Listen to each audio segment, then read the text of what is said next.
हमारे बॉडी का जज जो है, वकील, जज और गवाह, ये तीनों चीजें एक हैं और वो एक है dendritic cell. Dendritic cell is like super hero of our body. हमारे बॉडी का जो 95% इम्यूनिटी है वो इम्यूनिटी को कंट्रोल करता है, तय करता है सिर्फ एक वर्ड एंड एक सेल आपकी बॉडी की, वो है डेंड्रिटिक सेल। अच्छा, अब ये डेंड्रिटिक सेल मिलेगा कहाँ? ये पूरे बॉडी में फैला हुआ है, खास तौर पे आपके हाथों में फैला हुआ है, आपके पूरे स्किन में फैला हुआ है डेंड्रिटिक सेल। ये सेल आपका रखवाला है, ये सेल आपका पहरेदार है, ये सेल आपकी फौज है, ये सेल आपकी आर्मी है, और यही सेल है जो आपके लिए गवाह का काम करेगा। किसी दुश्मन का गवाह को बचाने से के लिए गवाह, वकील का काम करेगा आपकी बॉडी के लिए, और जज का काम भी करेगा डेंड्रिटिक सेल। ये सेल कहाँ पाया जाता है? आपके पूरे बॉडी में पाया जाता है, हाथ में, स्किन में, हर जगह पाया जाता है। अगर ये सेल आपने हटा दिया, कुछ लोग ऐसे हैं पूरे दुनिया में, कुछ छोटे बच्चे हैं जिनके बॉडी में ये सेल या तो कम होते हैं या मर चुके होते हैं। वही लोग हैं जो डायबिटीज टाइप 1 पेशेंट बन जाते हैं, ऑटो इम्यून डिजीज आ जाता है, एलर्जी आता है, या किसी भी तरह का स्किन डिजीज आ जाता है। तो छोटे बच्चे डायबिटीज टाइप 1 या ADHD मेंटल डिसऑर्डर या फिर स्टमक इन्फेक्शन, अल्सर या और भी किसी तरह का एलर्जी या ऑटो इम्यून डिजीज, ये सारा कुछ होता है अगर बचपन से अनफॉर्चुनेटली डेंड्रिटिक सेल आपके बॉडी में कम हो या वो किसी वजह से मर जाए। अब ये सेल कैसे काम करता है अगले 2-3 मिनट में आपको समझा दूंगा, और उसके बाद सारा कुछ आसान। तो अगला 2-3 मिनट एक बार ध्यान समझिए।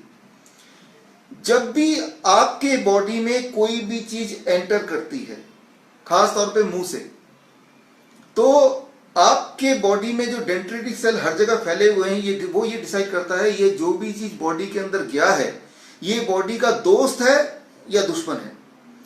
जब भी कोई चीज आपके बॉडी में एंटर करती है, मुंह से, नाक से, या मच्छर काटेंगे तो स्किन से, या कोई जर्म, कोई खून निकल रहा है वहां पे कुछ कीटाणु चले जाएंगे बॉडी के अंदर, आपके बॉडी के अंदर स्किन के माध्यम से, नाक के माध्यम से, मुंह के माध्यम से, किसी माध्यम से जब भी कोई भी चीज एंटर करता है, चाहे वो दवाई एंटर करती है, चाहे वो खाना एंटर करता है, चाहे वो बैक्टीरिया एंटर करता है, चाहे वो वायरस एंटर करता है, कोई भी चीज जब बॉडी में एंटर करता है तो आपके बॉडी में वो जो सुपर हीरो है, सुपर हीरो डिसाइड करता है कि ये दोस्त है बॉडी का या दुश्मन है, दोस्त है या दुश्मन है। तो फॉर एग्जाम्पल कोई वायरस एंटर करेगा, कोई बैक्टीरिया एंटर करेगा, कोई ऐसा केमिकल एंटर करेगा जो बॉडी को नुकसान करता है, तो कौन डिसाइड करेगा कि ये दोस्त है दुश्मन है? सिर्फ एक सेल डिसाइड करेगा, उसका नाम है डेंड्रिटिक सेल। और अगर उसने डिसाइड कर लिया ये तो दुश्मन है, तो डेंड्रिटिक सेल फिर आदेश देगा पूरे बॉडी में, फौज है जिसे हम इम्यूनिटी बोलते हैं, जिसे हम टी सेल्स बोलते हैं या इम्यून सेल्स बोलते हैं, उसको फौज को इशारा देगा कि भाई ये दुश्मन आ गए हैं, इन पे अटैक करो।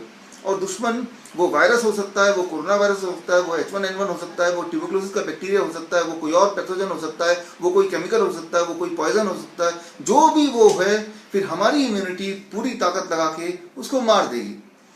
इससे फर्क नहीं पड़ता है, कोई मतलब नहीं है कि उस वायरस का, उस बैक्टीरिया का, उस पैथोजन का नाम क्या है। वो हमारा काम नहीं है नाम उसका ढूंढना, डायग्नोस करना, हमारा बिल्कुल काम नहीं है।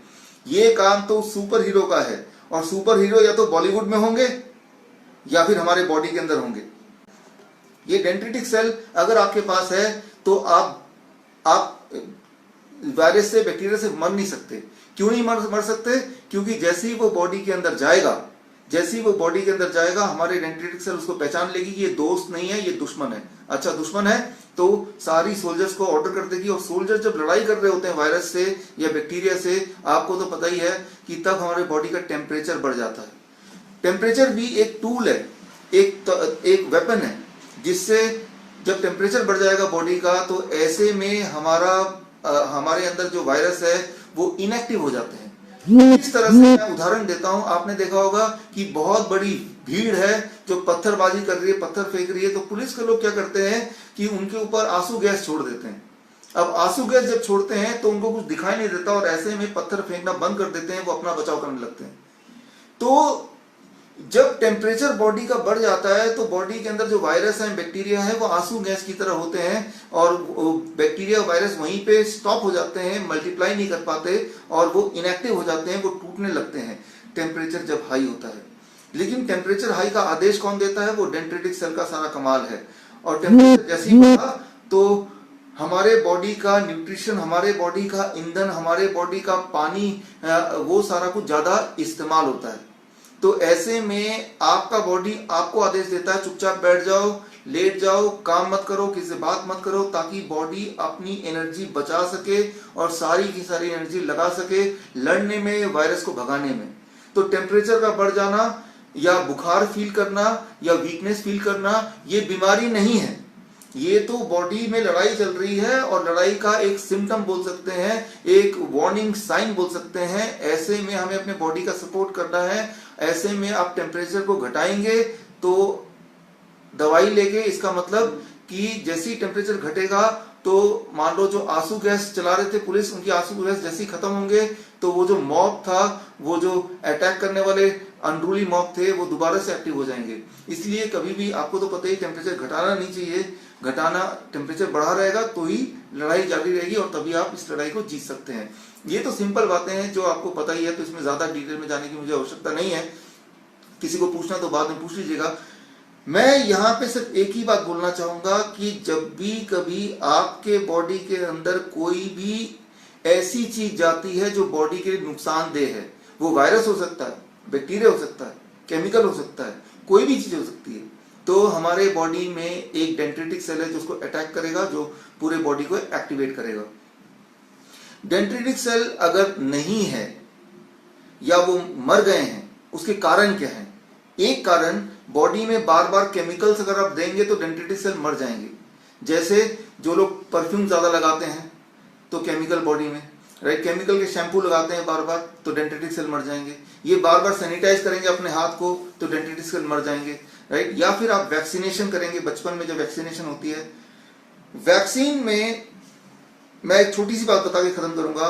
वैक्सीन, आपको पता है कि वैक्सीन के अंदर वायरस या बैक्टीरिया का छोटा सा प्रोटीन होता है और वो प्रोटीन बॉडी में डालते हैं ताकि उस प्रोटीन को देख के हमारा बॉडी उस प्रोटीन के अगेंस्ट एंटीबॉडी, एंटीबॉडी मतलब वेपन बिल्ड कर ले, हमारा बॉडी उसको देख के उसको लड़ना सीखे। लेकिन जब वायरस का छोटा सा प्रोटीन हम बॉडी में डालते हैं इंजेक्शन के माध्यम से, तो डेंड्रिटिक सेल हमारी बॉडी को बोलता है देखो भाई, ये जो प्रोटीन है ना, ये आपका कुछ बिगाड़ने नहीं वाला, वो एक्चुअल वायरस नहीं है, ये सिर्फ उसका छोटा सा प्रोटीन है। इसका मतलब हमारा बॉडी एंटीबॉडी नहीं डेवलप करेगा, तो वैक्सीन का जो सारा खेल खत्म हो जाएगा। तो वैक्सीन जब भी कोई आपके बॉडी में डाला जाता है तो वैक्सीन में वायरस का छोटा सा पार्ट के साथ साथ एल्युमिनियम या इस तरह के कुछ और केमिकल भी डालते हैं। एल्युमिनियम क्या करता है? वो वही करता है जो आंसू गैस किसी की आंखों में करेगा। एल्युमिनियम या इस तरह के केमिकल डेंड्रिटिक सेल के आंखों में आंसू गैस की तरह काम करता है। अब डेंड्रिटिक सेल को दिखाई नहीं देता कि सामने वो दुश्मन है या दोस्त है, तो डेंड्रिटिक सेल की जो ताकत है वो खत्म हो जाती है। तो मैं ये बोलना चाह रहा हूं, जाने अनजाने बचपन से हमने अपने ही डेंड्रिटिक सेल को कई तरह से मारने की कोशिश की, कभी वैक्सीन से, कभी केमिकल से, कभी सैनिटाइजर से। और जब जब डेंड्रिटिक सेल को आप मारेंगे तब तक अगर कोई दुश्मन, कोई वायरस, बैक्टीरिया बॉडी में अटैक करेगा तो आप बीमार पड़ेंगे और तब मौत हो भी सकती है। तो याद रखिए, आपके बॉडी का सिर्फ एक ही दोस्त है, वो है डेंड्रिटिक सेल। और जब तक डेंड्रिटिक सेल इस दुनिया में है तब तक आपको वायरस और बैक्टीरिया की चिंता करने की जरूरत नहीं है। अगर आपको मेरी बात पे यकीन नहीं हो रहा तो अगले एक लाइन जो मैं बोलूंगा उसके बाद आपको मेरी बात पे यकीन हो जाएगा।